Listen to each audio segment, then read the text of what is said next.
시청자 여러분 안녕하십니까. 오늘은 어버이날이네요. 1973년 5월 8일 날 어버이날이 이제 영지였으니까 꼭 이제 해수로 50년째가 되는 해입니다. 오늘 어버이날과 관련된 노래, 생각할 만한 노래, 비 내리는 고모령을 제가 낭송하면서 해설해 드릴까 합니다. 제가 썼던 책 한국 대중가요 100년 유행가에 얽힌 사연 책에 있는 내용들입니다. 이 노래는 1948년도에요. 현인 선생님이 불렀습니다. 유호 선생이 노랫말을 짓고 박시춘 선생이 곡을 읊었습니다. 이 노래의 메시지는요. 어머니를 떠나서, 그러니까 고향을 떠나서 타관 객지로 가던 아들이 대구에 있는 고모령, 뒤돌아볼 곳자 어머니 못자, 고갯마루에서 어머니를 뒤돌아보면서 부엉새도 울고 본인도 울었던 그런 사연을 읽은 노래입니다. 제가 쓴 노래 책 내용들을 낭송해 드리면서 해설해 드리도록 하겠습니다. 고모령은 대구와 경산에 있는 고개입니다. 뒤돌아서서 어머님을 바라본다는 고개. 어머님을 뒤돌아보는 아들은 효자이지요. 이런 효자를 예로부터 참사람으로 꼽았습니다. 중국 곤륜산에 가면은 사흘 동안 밤낮을 연이어서 숯불에 태워도 색깔과 윤기가 변하지 않고, 또 장강에는 어둠 속에서도 광채를 발하는 야광 구슬이 있었다고 합니다. 효자의 마음도 이와 같지요. 이 참사람, 이러한 효자들이 부른 노래가 바로 비 내리는 고모령이고, 그 효자들이 바로 우리들의 형님과 누이들이었습니다. 어머님의 손을 놓고 돌았을 때엔 부엉새도 울었다오 나도 울었소. 가랑잎이 휘날리는 산마루 턱을 넘어오던 그날 밤이 그리웠구나. 이렇게 1절이 펼쳐집니다. 맨드라미 피고 지고 몇 해이든가 물방앗간 뒷전에서 맺은 사랑아 의에서 못 있느냐 망향초신제 비 내리는 고모령을 언제 넘느냐. 이렇게 노래 소절과 멜로디가 이어지면서 3절로 이어집니다. 대구 수성구 만촌동에 있는 고모령에서 어머니와 헤어진 노래 속의 화자가 오랫동안 고향에 돌아가지 못하고 그리워하는 심정을 묘사하고 있습니다.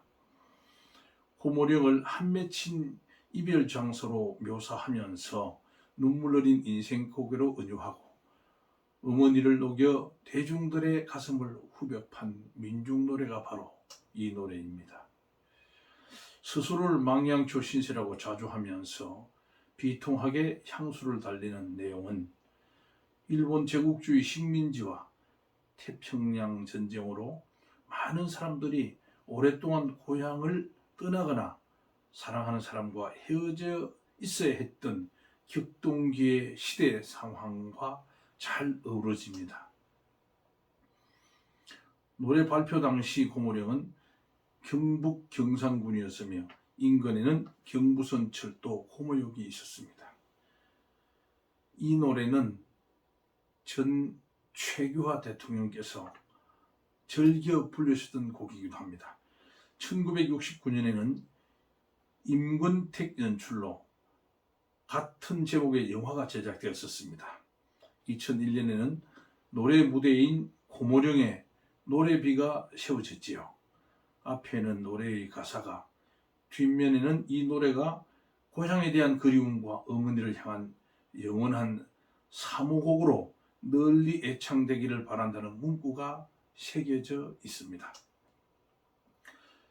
이 노래를 발표할 당시 제목은 비나리는 이라는 옛날 표기법 그대로 씌어져 있었습니다. 작사가 이름도 유호의 초기 필명이던 호동화라고 썼습니다. 유호가 이 노래를 작사한 사연은 예술 창작 바로 특급입니다. 작가의 번쩍거리는 가치와 호련한 일탈이기도 합니다. 그는 박시춘 선생으로부터 어머니 노래 작사를 부탁받은 후에 서울방송국, 지금 KBS입니다. 도서관 벽에 걸려있던 커다란 지도를 빤히 들여다보았습니다. 그는 평면 지도에서 시간차와 공간차를 융합한 이미지를 발견했습니다. 어머니를 돌아본다는 바로 고모의 뜻을 갖고 있으면서 급행열차가 서지 않는 고모역을 발견했던 것이죠. 그리고 단숨에 그 고모역으로 달려갔습니다. 노래 발표 당시 대구역에서 영천역을 향해 가노라면 경상군 초입에 고모역과 고갯마루가 있었습니다.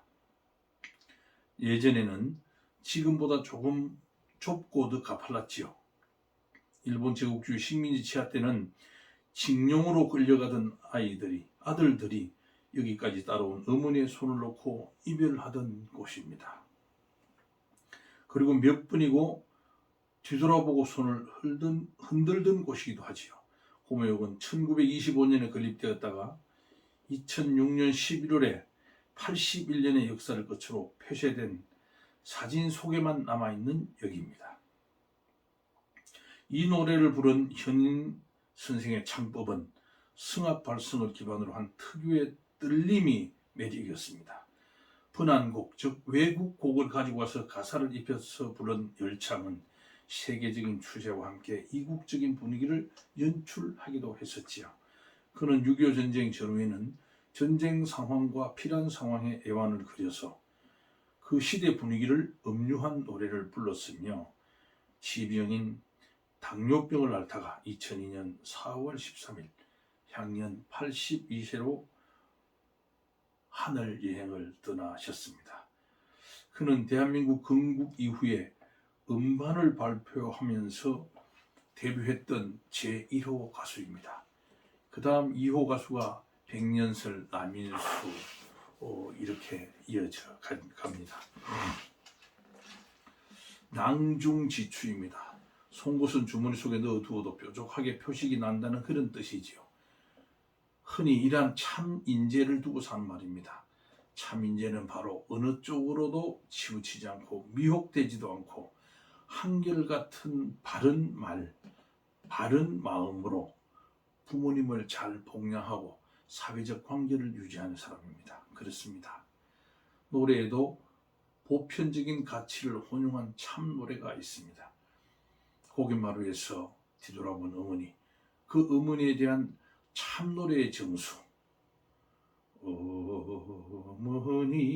어머님의 손을 놓고 돌았을 때에 붕새도 울었다오 나도 울었소. 비 내리는 고모령. 바로 이런 노래가 참 사람, 부모님을 공경하고 형제간에 우애가 있는 그런 사람이 부른 노래가 아닐까요?